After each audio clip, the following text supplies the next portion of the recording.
Hey, what is up, everybody? I am here to give you a sort of SpongeBob review. Every Monday you're still going to get a SpongeBob review, but it's not going to be the actual episodes. Instead, throughout the next few weeks, you are going to get a behind-the-scenes look at SpongeBob instead. This week I'm going to talk about how SpongeBob was created, how SpongeBob got to be as successful as it was. So let's just get right into it. So the creator's name is named Steven Hillenburg, I think it is. And he became interested in the ocean because he started oh crap, I think my Wi-Fi is off. But anyhow, he started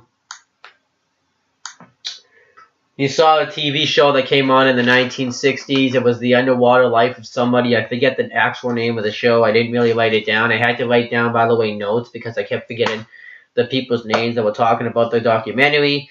So then he talked about how, after college, he worked at the Orange County Marine. That's what it was called at the time, Institute. But now it's called the Ocean Institute, and it's in Dana Pond,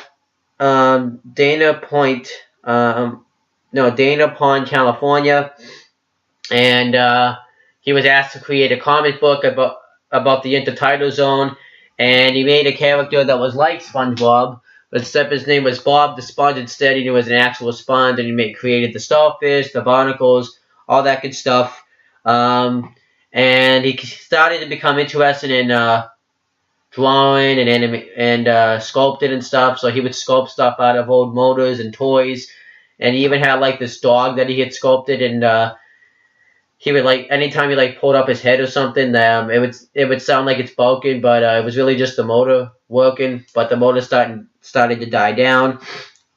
So then he went up to Jules Engel, who was the professor at California Institute of Arts, and he presented all his paintings and stuff to him, and he was like, "You should go with this. You really need to go with this. This is what you're good at." So I guess he took his advice and he created his first film. It was his thesis film, The Wormhole, and it was a really old movie. And Joe Murray, who was the creator of Rocko's Modern Life, which I vaguely remember that show.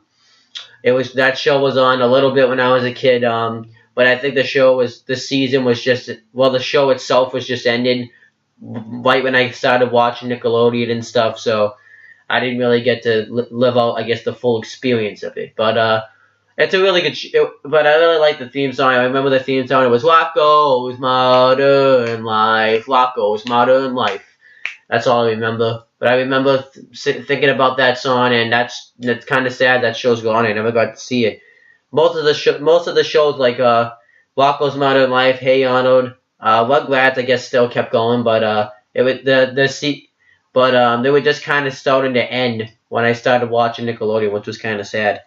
But then he talked about how he was interested in stuff and liked his film, so then they started working together a little bit. Steven Hillenburg became the director of Rocko's Modern Life, and he actually thought of one of the episodes when one of the guys was going fishing, and he caught his life jacket instead. So then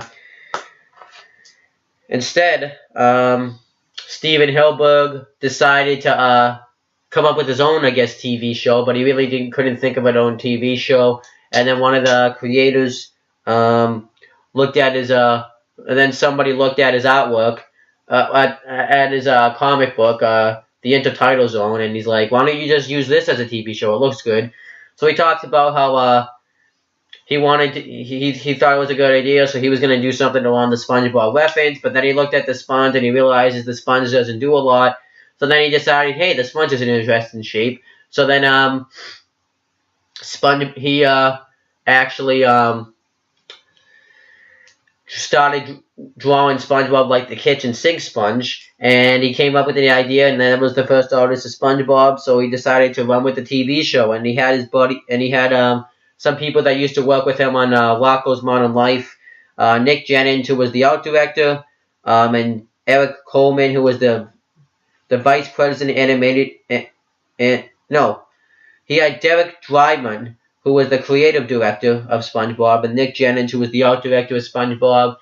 And Derek Dryman didn't really say a lot. He talks about how he wanted to see what Steven Hillenburg's ideas were, and then he would give like his opinions on them. And then Nick Jennings, Nick Jennings. My handwriting's really sloppy, so I'm reading kind of off it bad. But he talked about how they couldn't really use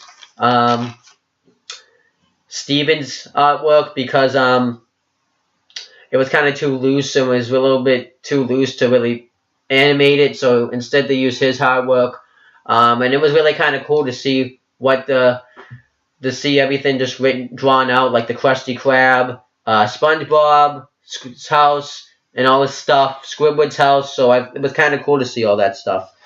So then he pitched the idea to Eric Coleman, who was the vice president, animation development and production of Nickelodeon. And he talked about how he came in a Hawaiian shirt, and he already knew the characters that he wanted to write. And they had like a Bible where you have stuff where you have to write down all the animation shows. But he talked about how he had everything all planned out. Steven even had like a tape recorder that he tape recorded the SpongeBob's theme song, and he even kind of like inverted it into a seashell, which was kind of cool. And then Kevin Kay, who was the executive vice president of programming and production of Spike TV, but I guess at the time he was in the executive vice president production of Nickelodeon, said it's actually a good idea. What better person to make this show than a person that knows actually about the undersea world environment, which made sense. And then Alby Hetch, I don't know how to say his name, who was the president and Spike TV of Spike TV, but he's the formerly president film and TV entertainment of Nickelodeon, decided to go with this. So they paid him some. So they paid Steven and Derek and Nick some money to start working on the first episode.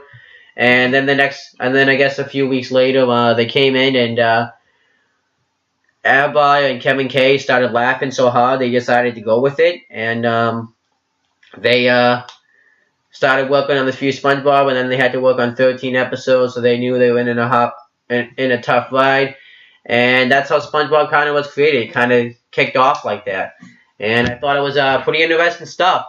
Definitely check out the documentary. If you have this SpongeBob Season 1 disc set, I suggest you check this out, but it's really interesting to see how SpongeBob came to be, and it's still on today.